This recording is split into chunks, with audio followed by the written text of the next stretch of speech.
Hey guys, welcome back to another video. Today we will be talking about the 2024 race and how Kamala Harris will win by a lot. To put it simply, the 2024 race as of now, and it probably will be considering that we have 1 day and 1 hour until election day, it should not be that close. What you're looking at now is my current forecast. I have Harris winning 319 electoral votes to Trump advances 219. They win by 100 electoral votes in a race that's supposed to be so razor thin. And, as you could see, Harris wins all 7 battleground states: Wisconsin, Michigan, Pennsylvania, North Carolina, Georgia, Arizona, and Nevada. She exactly matches Joe Biden's 2020 map and also gains the state of North Carolina on top of that. Again, she does better than what Biden won by in the 2020 election, and it all ties back to this famous now and Selzer poll, this absolute shock poll where Harris led by 3. But not only that, she's not just, narrowly winning all 7 battleground states and that's it. You see that those states are actually better for Harris in terms of the margin than some of these traditionally Republican states are for Trump. Simply put, these Republican states are the new battlegrounds. They are closer than what we have been, led to perceive these 7 core battlegrounds as. You can see North Carolina is the smallest margin state for Kamala Harris, where she wins. And she wins it by 2.8 percentage points. That's what the third column is, the margin. And when you look at some of these Republican states that are currently in Donald Trump's hand in my forecast, you have Ohio, Iowa, and Texas. Three whole states, including the gigantic Texas, which are closer than North Carolina alone. But you see, you know, from Wisconsin, which is a 3.7% margin for Harris, Nevada, Georgia, Arizona, North Carolina, all lean characterizations. You see that almost all of them are actually better margins for Kamala Harris than are some of these more Republican states like Texas, like Florida. Texas and Florida make up 70 electoral votes combined. With a slight error in my forecast, both these states could flip Democratic, and boom, it's an electoral landslide just like that, 389 to 149. Could you imagine that scenario? So the fact of the matter is, Kamala Harris has more ground where a slight error could produce a landslide victory for her, while even with a substantial error for Donald Trump in favor of him, he still doesn't have that much to gain. Maybe, an error in my forecast, as you can see, the closest states, North Carolina, Arizona, Georgia. Maybe on a good day, he could pick up those and, whatever, the election becomes closer, but still he cannot win. It's out of the realm of possibility where it can be so wrong in my forecast where he is able to break the blue wall, where he's able to flip the state of Wisconsin and win the election. Especially after this Ann Selzer poll, that is just not in the realm of possibility. So again, this is my forecast right now. And when you look at this Ann Selzer poll, again, it was a shock. I'm sure all of you have seen it now. I always talk about it in my last videos before the election because it is that important. Ann Selzer is an A-plus rated pollster, literally the best pollster in the nation. She has never gotten a presidential race in Iowa more than 2 points off since 2012, and that point is critical. Never more than 2 points off. So this poll showed Harris leading by 3 percentage points in the state of Iowa. Now in 2020, this point is important, obviously. Iowa voted for Donald Trump in the last election, 2020, by a massive 8%.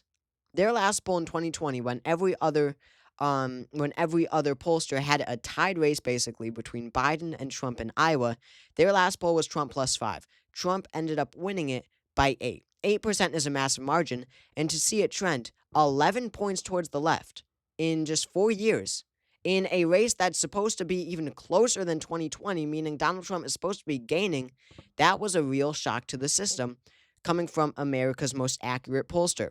So again, it's going from plus 8 in 2020 to plus 3 in 2024.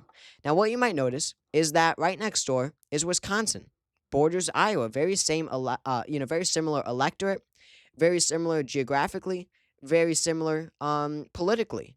And the fact of the matter is, speaking roughly, speaking generally, speaking simply, in 2024, Donald Trump would probably have to win Iowa by 9 points in order to win Wisconsin. That would be a plus 0.8% gain in Iowa. That would probably be enough to win Wisconsin, which he lost by point 0.6 in 2020. So again, gaining point 0.8 in Iowa would result in a win in Wisconsin, where he lost by point 0.6 last time. That makes sense. Now, again, he would have to win Iowa by 9 points. And Selzer says he's losing by 3. That is a 12-point deficit in the state of Iowa. A 12-point deficit. And remember, Ann Selzer, in a presidential year since 2012, has never been off by more than 2 points. So do you think suddenly that she will be off by 12? It is outside the realm of possibility. Donald Trump will have to break the blue wall if he wants to win the presidency in 2024. What is the blue wall? As you all know, Wisconsin, Michigan, and Pennsylvania. If Harris carries the blue wall and there's not a surprise anywhere else, meaning all the other blue states that we typically see go to Democrats do, in fact, go to her, that's exactly 270 electoral votes. She doesn't need Georgia. She doesn't need North Carolina. She doesn't need Arizona or Nevada, let alone Iowa, Ohio, Texas, and Florida, states that are now looking close. All she needs are the blue states plus the blue wall, and that's exactly 270. It's close, 270 to 268, but she does win the election. Point being, Donald Trump needs to break the blue wall. He's got to break one of these states. He's got to flip one of them. I think, 2020, Wisconsin was his best state. In 2016, Wisconsin was his best state as well. In 2022, Wisconsin was the best state for Republicans. It is obvious that if he wants to break the blue wall, it will be in Wisconsin. And as I said, there is currently a 13-point deficit between what he needs to win Iowa by in 2024 in order to break the blue wall and thus win the presidency versus what America's most accurate pollster says Iowa will be. He's down by 3 in the Selzer poll, in America's most accurate poll. He needs to win it by 9, a 12-point deficit when Ann Selzer has never been off by more than 2 points in a presidential year since 2012. It is at this point virtually impossible for Donald Trump to win the presidency, and I don't say that slightly. I have when I read comments, lots of people saying this just like 2016, whatever, when I say stuff like this, but it's really not. In 2016, Ann Selzer's final poll said that Trump would win Iowa by 7 points. Now he's losing by 3. There is a stark difference in this election after the overturning of Roe v. Wade, after January 6th, after Donald Trump being a convicted felon. There's something different about this election. 2020, he really held his own. He kept much of his support because there weren't events that really turned away more moderate, less politically active women, especially. There was nothing, COVID, yes, that was obviously weakened his campaign and him as a candidate. But there was nothing like the overturning of Roe that completely transformed women in American politics. Number one, it turned them towards the Democratic Party, made many Republican and independent women staunch Democratic voters down ballot. But also, it's making these female voters energized, enthusiastic to go out and vote in this election, and that is critical. That is important. So Donald Trump, I stand firm in my belief that Donald Trump, despite doing so much better in all the data that we have in terms of polling this election than he ever has before, I stand by my claim that I've had really throughout this entire race in Harris versus Trump, that Donald Trump is weaker of a candidate now than he has ever been in his political career, than he was in 2020 in the midst of COVID, with the stock market crashing, with a horrible economy, weaker than that, and of course, weaker than 2016 when he won. So point being, it's virtually impossible for him to win in 2024. The data is different. The best pollsters are different. He absolutely stood a chance in the 2016 election, but it's more the media portraying that he didn't. But when you actually looked at the data, he in fact did. But this year, I don't think it's possible for him to flip any states in the blue wall, and I don't think that we're going to see surprises, obviously, in any of the other blue states. That gives Harris 270 alone. When it comes to the other states, Biden won Nevada, Arizona, and Georgia, only lost North Carolina, but again, you have this new energized block of female voters, many of whom did not vote in 2020, and the stepping stones to this surge, unexpected, never seen before, a surge, skyrocket in female turnout in voting is already being seen. That's the thing. Georgia has already surpassed the early voting numbers from 2020, and of course, 2020 was a historically high year for voter turnout. There was something like 65% of voters turned out. That was the most. That was the best percentage for voter turnout in something like 80 years, 8 decades, or something like that. I don't know exactly. In Georgia, has already broken that record in early voting, despite 2020 being such a famous record-breaking year in terms of voter turnout.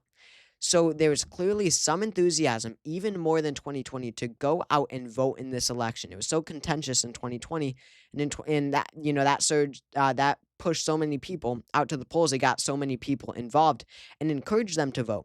So we weren't really expecting anywhere for voter turnout to be higher than it was in 2020. But Georgia is the first example where it is. We'll see about these other battleground states. Maybe new data will come out just today from the last day of early voting, where it also has surpassed that of 2020. So that's important. That is key. It means that there are enthusiastic voters, many voters who didn't even turn out in 2020. I think it's women. That is what the clear, logical answer points to. So, fact of the matter is, Harris on track for a large victory come tomorrow, come election night. When will it be called? I mean, this is a pretty solid win. When you've got Michigan and Pennsylvania likely margins over 5%, those will be called relatively early into the night compared to 2020. You've got North Carolina, they count fast, but that one's close. Wisconsin counts fast, but it is relatively close. 3.7% margin. That could be called actually pretty early in the night, I'd bet. Well, no, I mean, look, the blue ball plus the blue states, that's 270. So if once Wisconsin, Michigan, Pennsylvania are called, I think that these will be the first three to be called for Harris out of the 7 battlegrounds, as well as Iowa, Ohio, Florida, and Texas. Or maybe not Florida because they count really fast and their polls close early in the night. So once the blue wall is reported, and as you can see, I have very solid margins for Harris, meaning it really won't take that long to project a winner. She will be called the winner. Probably Wednesday, but I mean, yeah, I mean, very low chance it is actually election night. But, midday Wednesday, much shorter wait than, the Saturday. Until Saturday we had to wait in 2020. That was high stakes. That was stressful and contentious. I'm just kidding. I don't remember it at all. But whatever. So this is where things stand. 319, 219, locking in this prediction right here. So thank you all for watching this video. If you enjoyed, make sure to subscribe down below. That really helps out a lot. And I will see you all next time.